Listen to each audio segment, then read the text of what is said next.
ujiannya berupa sakit, mungkin juga fitnah, mungkin juga ada yang membenci, memusuhi, berbagai macam cara sesuai dengan kemampuan masing-masing. Tetapi tujuannya adalah litasfiyah, untuk seleksi, ya, untuk mencernihkan mereka, membersihkan mereka. Makanya pada awal kalimat mengatakan bahwa Al-Haqqu azza wa jalla yakhtabiru awliya'ahu liyusaffiyahum. Allah menguji mereka para wali itu adalah untuk memurnikan mereka, membersihkan mereka, menseleksi mereka. Setelah itu ada kenaikan pangkat. Kok para wali diuji? Iya. Apa kurangnya? Fahum abadan ala qadamil khawf. Padahal mereka senantiasa dalam keadaan waspada. Padahal kok diuji juga? Ya, nggak ada urusan. Ya, takut apa yang terjadi? Takut adanya pergeseran. Kapan-kapan bisa tumbang, kapan-kapan bisa terjatuh. Makanya berhati-hati. Yang menyebabkan, tetapi juga begini, ujian itu perlu sesungguhnya. Sangat tidak mungkin hidup ini tanpa ujian. Kalau engkau tidak diuji, atas dasar apa engkau naik pangkat? Kalau engkau tanpa musuh, atas dasar apa Anda menang? Kapan Anda menang kalau nggak ada musuhnya? Saya jadi jagoan, menang sebagai pahlawan. Musuhnya mana? Nggak ada. Orang main sepak bola sebagai juara, punya musuh nggak? Boksen, tinju, petinju, nggak ada musuhnya, bisa jadi jagoan nggak? Ya masih hidup juga sama, selalu diuji kapan-kapan. Tetapi yakinlah bahwa Allah menguji kamu itu pasti sudah ditakar oleh Allah, diukur oleh Allah, semuanya terukur. Ujian itu tergantung kepada kepangkatan, kepada golongan. Kalau golongan 4C ada ujian, ya sesuai dengan kelasnya.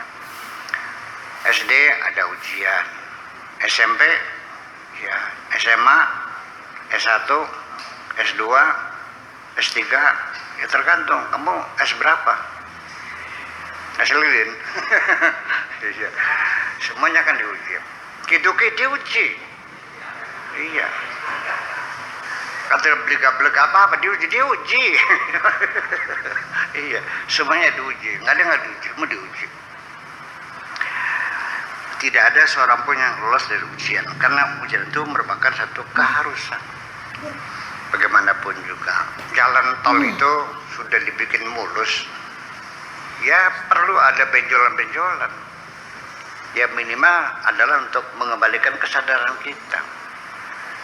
Tanpa itu kita akan lalai dan kita akan lupa dan akan tidak sadar. Nah, itulah bahwa banyak sekali orang tidak dalam keadaan sadar. Iya, sudah dalam keadaan tersesat, diingatkan tersinggung. Ya, tersinggung. Itu. Jadi gimana? Ya kalau saya masih mending diingatkan orang daripada diingatkan Allah. Iya. Kalau orang ya saya kira ya mengingatkan itu.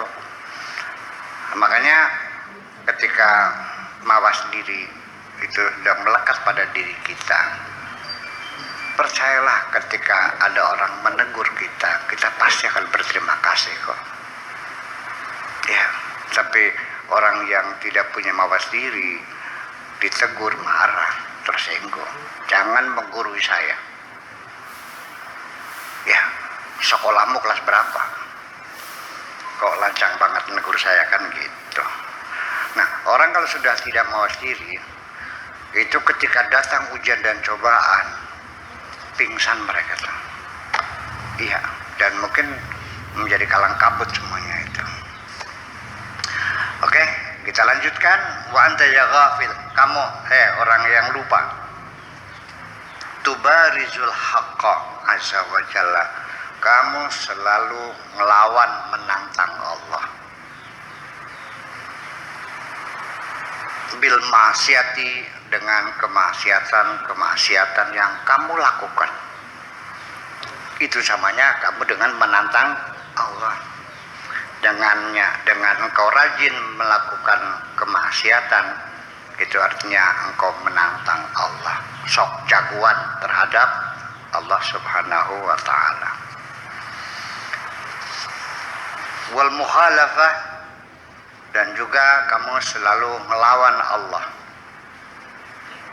Tsumma ta'manuhu, kemudian kamu merasa aman-aman saja, tidak merasa gelisah, tidak merasa takut, tidak merasa berdosa. Ya, karena kita sudah lalai. Jadi ketika engkau masih merasakan berdosa, penyesalan setelah melakukan kemaksiatan, ya berarti di dalam hatimu masih menyimpan keimanan kok. Kalau sudah tidak, boro-boro merasa menyesal, tidak merasa saya udah untung. Ada lagi yang merasa bangga dengan dosa-dosa. Ya, jagoan. Setelah ngerampok diceritakan kepada teman-temannya dengan tertawa terbahak-bahak kok. Bahwa malam ini saya dapat kulkas 5, mobil 1, motor 4. Sama sekali memperkosa majikannya. Dengan bangga diceritakannya sebagai prestasi. Ya, itu. An qaribin yanqalibu amnuka khaufan, tidak akan lama lagi rasa amanmu akan berubah menjadi ketakutan. Si'atuka dayiqan, kejembaran rizkimu, kelancaran rizkimu akan berubah menjadi seret lagi, ya, menjadi sempit lagi. Rizkimu yang luas itu akan berubah, tidak akan lama lagi menjadi sulit. Ya. Orang kaya selalu gelisah, sebab bisa saja hari ini kaya, besok miskin kok. Rumahnya kebakar, ya kan? Kena penyakit, cuci darah tiap hari, habis kan? Ya. Ketangkep KPK, ya kan? Nah, itu. Afiyatuka maridan au maradan. Sekarang engkau dalam keadaan sehat. Tidak akan lama lagi akan berubah, kamu akan jatuh sakit. Izzuka zullan. Ya.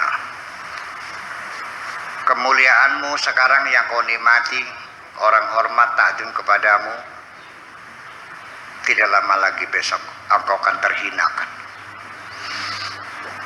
Nyapa aja nggak ada yang jawab. Assalamualaikum nggak ada yang jawab. Semua buang muka kok. Ya, ya semacam itu. Saya juga sering kok orang buang muka kepada saya, padahal saya salahnya apa? Assalamualaikum nggak dijawab. Padahal saya utang enggak, minta tolong enggak. Bisa enggak, yang nggak tahu. Saya udah ya udah. Ketika saya diperlakukan seperti itu, tidak ada alasan saya untuk marah, karena pasti itu adalah teguran Allah juga kepada saya melalui orang seperti itu. Ya, mungkin juga yang terbaik malah ya kita introspeksi, jangan-jangan aku pernah melakukan kesalahan. Mungkin aku juga pernah menyakiti hati orang.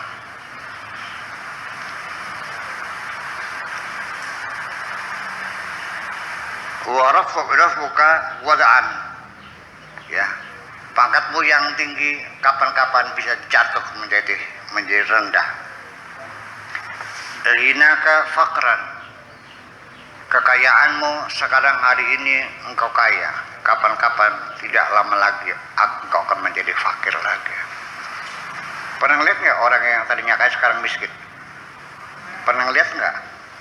Ya, yang tadinya kaya raya, warungnya laris, yang belinya ngantri, asetnya setiap hari ratusan juta, sekejap dia jadi buruh tani lagi kok, mencangkul lagi, habis semua itu situ. Ya, tertipu, kecelakaan macam-macam lah. Itulah dunia. I'lam anna amnaka yaumal qiyamati min azabillahi azza wa jalla ala qadri khawfika minhu fid dunya.